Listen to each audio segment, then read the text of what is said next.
You are listening to The Oprah Winfrey Show, the podcast. We've lined up a team of experts to help you make over not only your body, but your mind and your spirit as well. Heading up our makeover team is Cheryl Richardson, author of Take Time for Your Life. And when Cheryl was here, she showed us how to start living a more meaningful life by practicing extreme self-care, is what she said. And it's so interesting, because even my best friend Gail, who is, a single mom now, was saying, that is that's a foreign concept, the idea of putting yourself first on the list, which a lot of the women who wrote to us and emailed us had a lot of trouble with that. Yes. The number one thing I think, the consistent thing was, isn't that selfish? And Oprah, aren't you preaching to people about being selfish? Aren't there enough selfish people in the world? Well, I think of it as selfish with a capital S. The kind of selfish that honors your spirit. If we don't do that, all of us as individuals, we're in trouble as a culture. I mean, we already know that. We already see that happening. And so, yes, for some people, it is going to be selfish at first. But you know this as well as I do, that as you begin to take good care of yourself and your cup gets filled up, you naturally then want to be there for others. You want to serve others, and you're able to do it in miraculous ways. Yes. Cheryl says, now this is going to help you a lot, I hope, that the next step to making over your life is identifying, key, and eliminating energy drains. And it's up to you to do that. Nobody can do that for you. She says that creating your best life has more to do with what you remove from your life than what you add to your life. What we're saying is, if you focus on removing things from your life, if you take the life you're already living and start shaping it up and start looking at what don't I use, what don't I need, what thoughts do I think that I need to let go of, and start removing things from your life, I think what happens is your best self and your best life reveals itself as you move away all the stuff, the emotional, physical, and spiritual energy drains. Okay. Now, this is Tracy. She is one of the women who is participating in our lifestyle makeovers, and we're going to be following her on the show. On our last visit, Tracy told us how her chaotic life leaves her feeling empty. Now, she's been working with Cheryl, and that has helped her discover that clutter and not having time for herself were draining her energy. And it's up to you to look at Tracy. That's her little whine that she does every evening at 5 o'clock before her husband come home, so she's not a crazy person, she said. Take a look at how Cheryl helped Tracy handle these energy drains, and look at Tracy and see and ask yourself, what's draining you? Before, I felt that I was drowning in chaos, and I really believe now that I'm starting to breathe. I really have started to reconnect and rediscover a part of myself that has been buried for years that I didn't realize I was even missing. Cheryl pointed out to me that all that clutter on my dining room table was a huge drain to me. It's draining you, once again, on many different levels. It's not just visually the clutter drives you crazy. It's emotionally the message that it sends. I have no life. Everything is work, right? And spiritually, I mean, it affects your spirit as well. I never even thought of what a toxic dump it was. My table went from being a symbol of the chaos and clutter in my life. It's now changed to a symbol of beauty. Those fresh flowers just motivates me, and it's now become a symbol of strength. I decided in order to find more time for myself, I needed to get a babysitter. And I needed to do it in a way that was not going to break the bank and was not going to take a lot of time and energy. I made up a flyer that said, new mom to the area, looking for other moms, to share friendship, swap babysitting, and start a play group. And I put it in everybody's mailboxes in my neighborhood. Hi, my name's Tracy. I live in the neighborhood down the street. The flyer has been so instrumental in a lot of change in my life. One of my neighbors already, we are going to swap babysitting. I've gotten so much in return by just doing something very simple. And instead of feeling very lonely and isolated, now I've begun to be a part of the community. This process is not easy. I know that I have a long way to go, and I know that there is still a lot more that I need to do. I'm starting to look at things differently. I'm starting not to be so heavy. I actually feel like I'm walking a little taller. Just making these few simple changes has really helped me find more balance in my life. Wow, that desk. That should have turned your life around right there. It did. Did it? I think that's a big step to make up a flyer and then to go out and extend yourself to the next. I think that's a huge thing. Was that hard for you? I don't know if it was hard for me. I just never thought of it before as an easy way. But once I was motivated to do it, it was very easy to do. Really? Yeah, one of the biggest energy drains we have is the lack of support. You know, not enough people. So the first thing we want to say is getting support is critical before you start lining up all the energy drains that you need to take care of. You've got to get your time freed up. You have to reach out for support. And Tracy was very courageous to walk her neighborhood and put these flyers in the mailboxes. Really that's revolutionary. You see, that's what we're talking about. You've got to get that kind of revolutionary spirit and energy behind the fact that you are reclaiming your life, and you'll do whatever it takes to make it happen. And that's a really good example of that. I think that's big. I really do. Tracy eliminated a major energy drain. Again, you're asking yourself, what are yours? By learning how to say no gracefully to a client, even though she was terrified. And in this situation, Tracy had a client that she had agreed to work with, and she knew she had overextended herself. And she said to me, I know if I start doing this, I'm going to kick myself every day as I work on this because I won't have any time. So I said, great, I want you to let the client go. And how were you terrified? Suzanne DePass, who, you know, was head of Motown for a long time, had said to me years ago, and I thought, when she said this to me, I just was like, real. She said, you have the right to change your mind. Absolutely. That's the first person that ever said that to me. And I'm telling you, that must have been 12, 14 years ago. And it was like, nobody ever told me that I could. Yeah, that's a foreign concept as well. That's a foreign concept to women. I always thought exactly if you said you had to do it, no matter if you lost both feet, you still have to keep crawling on because you said you would. There was no way that I could have done that at first, you know. I mean, I signed a contract. I was already committed to do this. And I was really scared if I said no to this, you know, would it hurt my reputation? This person's counting on me. I know that I could do a good job, but I realized that I didn't have the time to do the good job. So what Tracy and I did is we worked out, what's the language? How are you going to say? You know, you call the client and you say, I really want to do the best work for you, and unfortunately, I'm overextended, and I'm not going to be able to serve you well, and therefore, I really need to refer you to someone else. I just have to be honest. Is that what you said? Pretty much, yeah, and it worked. Were you shaking? I was, you know what, I was really proud of myself, and I was so motivated to do this that it was actually easy once I picked up the phone and actually made the phone call. It was so easy to say the words.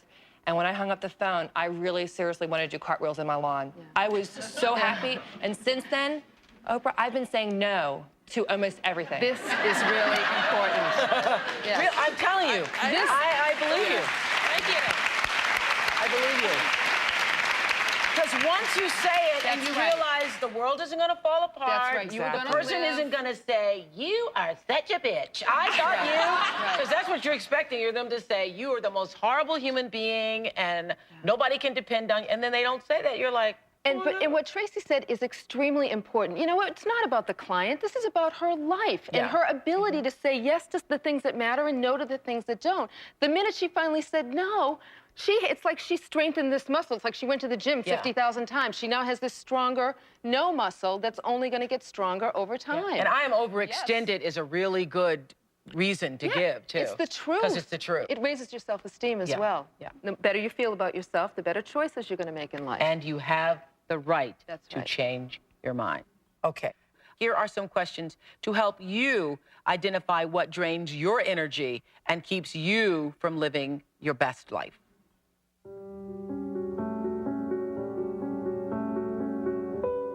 To uncover what may be draining you, ask yourself the following questions. Do you tolerate bad behavior from a boss or coworker? Is there a book you'd love to read but just don't have the time? Do you spend more than you earn?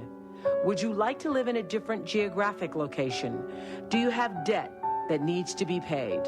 And is there someone you need to forgive?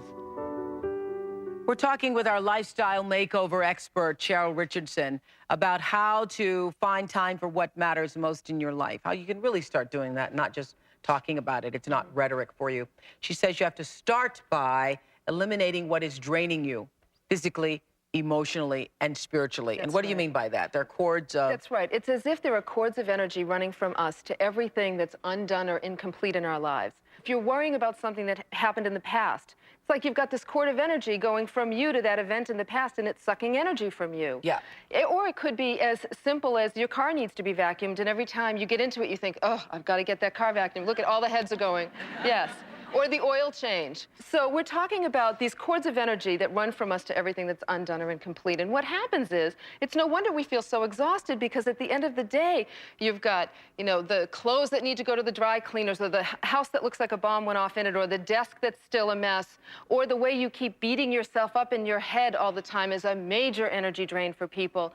And the goal here is to begin to identify specifically what your energy drains are, and make a plan to eliminate them once and for all, so that you can start getting your energy back into your body, free yourself up, to begin to pursue the things that are more important to you. So it really is about removing things from your life first before you then worry about what am I supposed to do with But then my the life. last time we spoke, we were talking about these women who spend their lives trying to keep their floors waxed. Yes. You know, where their whole image of themselves is whether or not they can see themselves in the floor. That's true. And how clean is my kitchen. Yes. So that's the opposite side of that. It's the Because I think if you have children, there's just a certain amount of junk you have to live with. That's exactly right. And that's why we start with the idea of extreme self-care. Your self-care needs to be a priority. Then we go to your absolute yes list. What are your priorities? So that you know where you want to spend your time. That doesn't mean you get to, you know, if your housework is not on your absolute yes list, which I'm hoping it isn't. Should not be. You know. Because June Cleaver's house was a movie set, people. That's right. Thank you. That's right.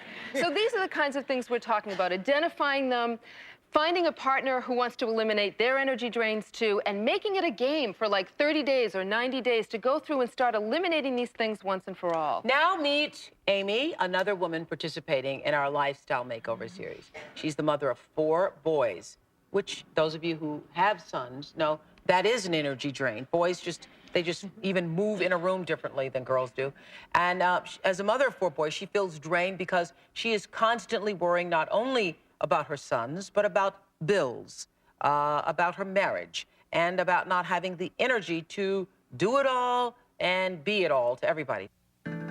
Dear Oprah, I'm a 32-year-old mother of 4 boys, ages 8, 5, 3, and 10 months. I have so many things going on around me that I don't really pay attention to me. I don't feel like I'm me anymore.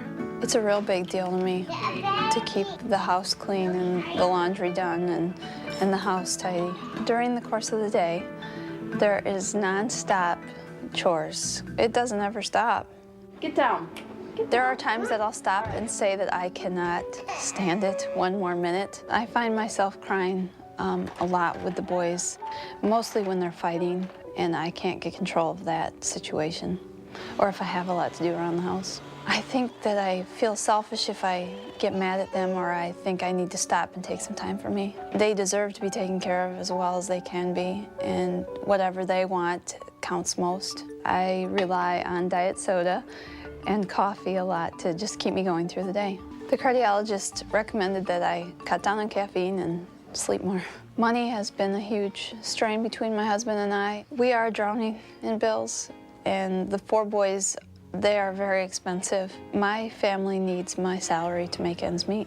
I work full-time as a labor and delivery registered nurse on the night shift. I know I have to go to work, but I really want to be home for my kids. I feel really guilty. There are times when I'm driving to work and I'm just in tears. In the meantime, my husband and I have lost sight of what is really important in our family, us.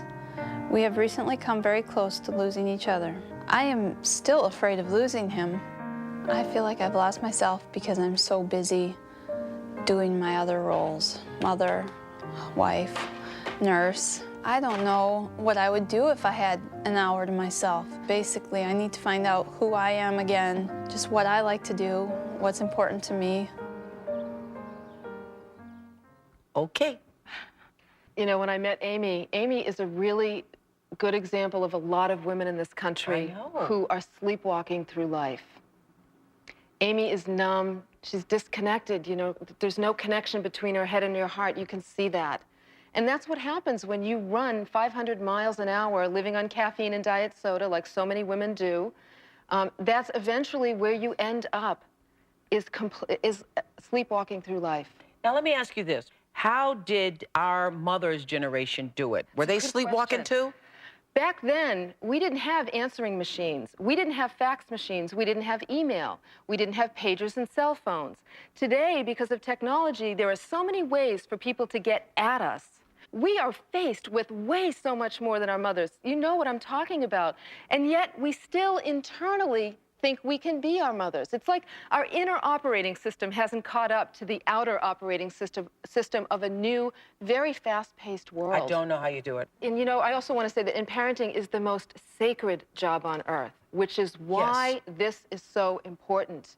It's sacred. There's nothing more sacred than that, which means we have got to take better care of ourselves so that we can do that sacred job. Well, one of the other things I learned a long time ago is just because the phone rings does not mean you have to answer it. Shut the ringer off on the phone. When my friend Maria Shriver was on, she was saying that every Sunday, every night between, I remember that. yeah, between the hours of 4 and 8, they shut the phone off. Yes. So it's hard to get the call in.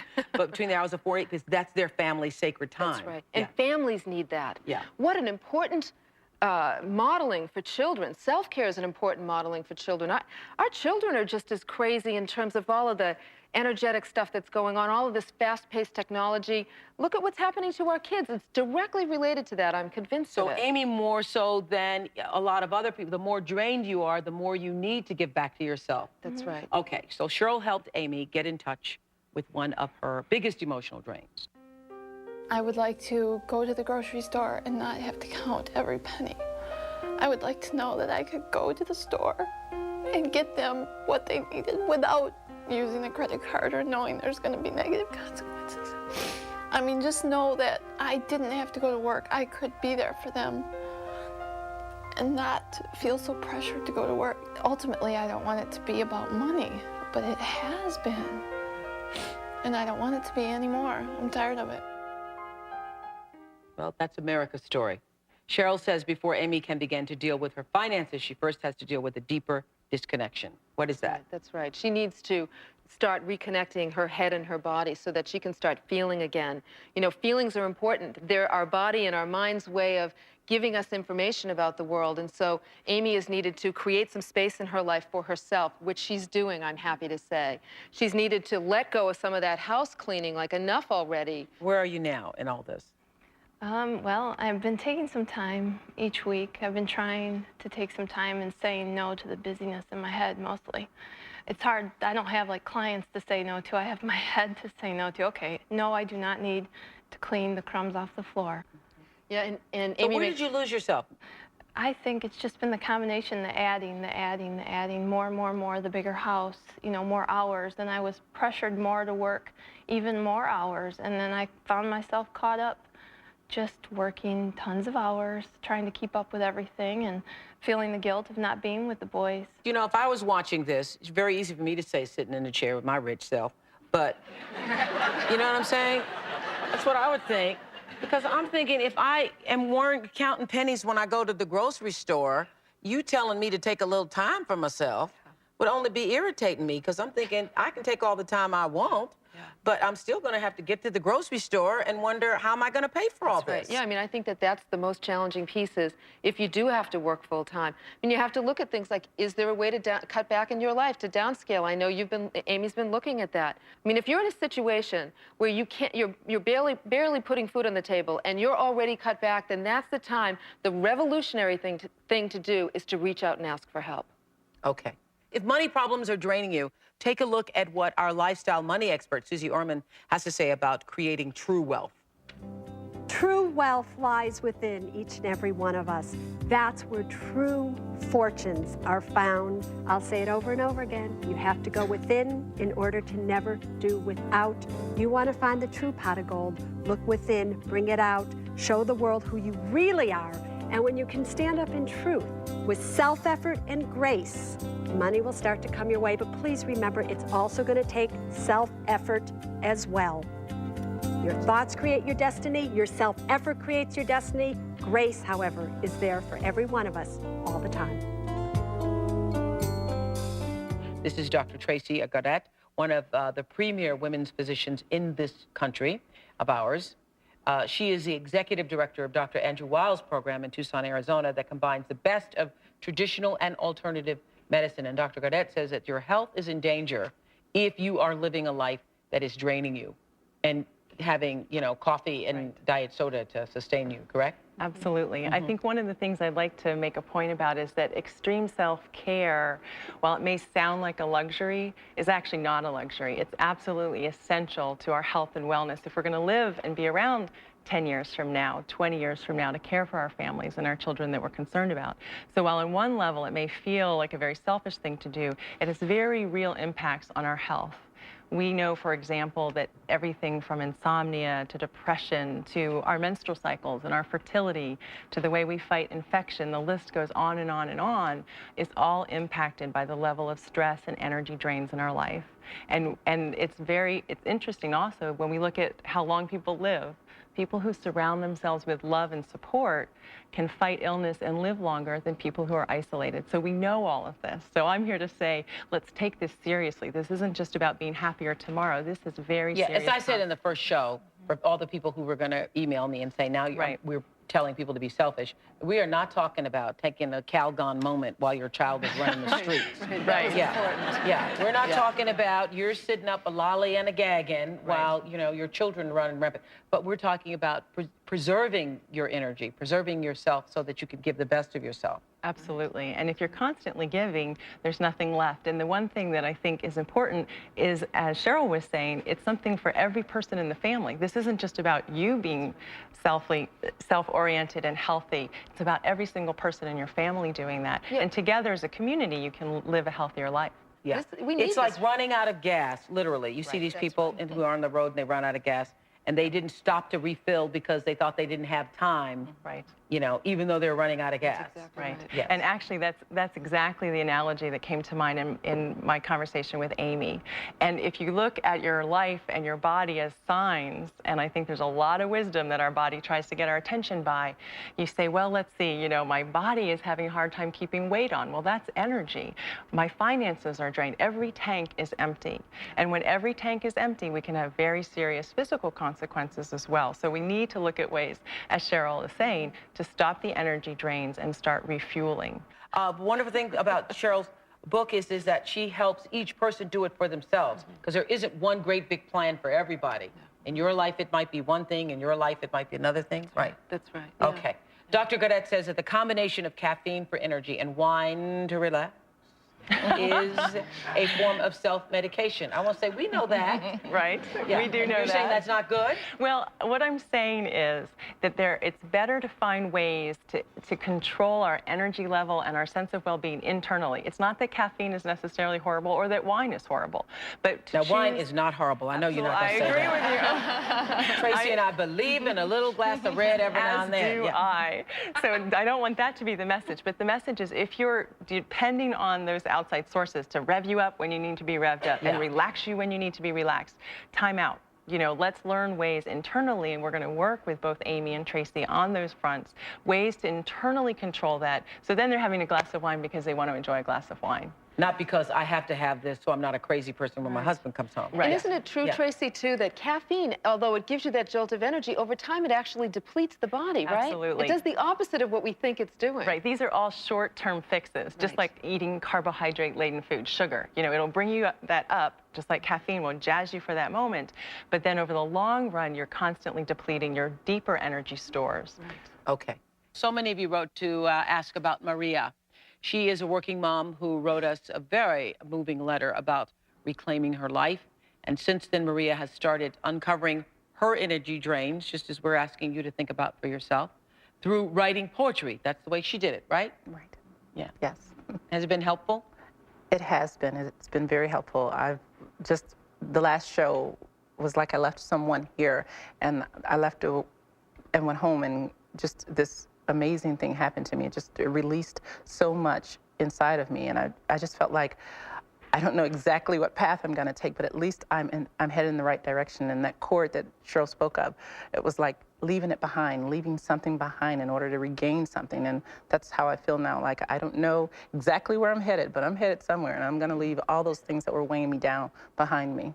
I thought, Maria, it was very profound when you said, I didn't realize that I'd have to release something in order to gain myself back. And in her writing, she's releasing whatever. Through the poetry, she's releasing her thoughts, her feelings, experiences or whatever. And in doing that, it's sort of like eliminating the energy drains, getting all the drains out. And in doing that, you're reconnecting more strongly to yourself. And it's wonderful. It's really wonderful. And everybody has to do that in their own way. Is what you're Yes, in saying. their own way. We all have, you know, one person does it through running, quilting, writing. What are you doing, Amy? The biking and the exercising Biking has and exercising. really Yeah, she's helped. been That's biking. something I did before we were married. That's part of me. And I really like going to movies, too. And if you don't know what it is for you, because so many women say, I don't know what it is, just ask a friend what they like to do and try that out for a while. Just pick something and start there. Or go back to what because I think everybody's life has a pattern.